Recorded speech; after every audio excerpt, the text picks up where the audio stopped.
Ilgiausias automobilių tunelis pasaulyje 24,5 km ilgio Lærdal tunelis Norvegijoje. Tunelis buvo nutiestas 1992 metais ir jungia du svarbiausius Norvegijos miestus Bergeną ir Oslą. Šį tunelį galima pervažiuoti vidutiniškai per 20 minučių. Važiuojančius juo neretai apima keistas jausmas, jog esi atsidūręs kažkur po Skandinavijos kalnais. Nieko stebėtina, kai kuriems keliautojams tiek laiko praleisti uždaroje erdvėje būna neramu, tačiau Lærdalio tunelis yra vienas saugiausių pasaulyje.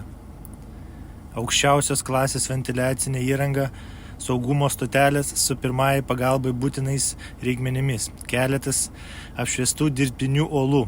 Tunelyje yra netgi poilsio aikštelės, kuriuose prireikus galima sustoti ir pailsėti.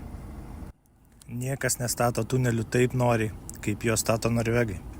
Jei yra ola, kurioje galime įrengti tunelį, norvegai būtinai jį įrengs. Tunelių dėka turistam ir patiems šalies gyventojams prieinamesnis tapo atokus šalies kampeliai.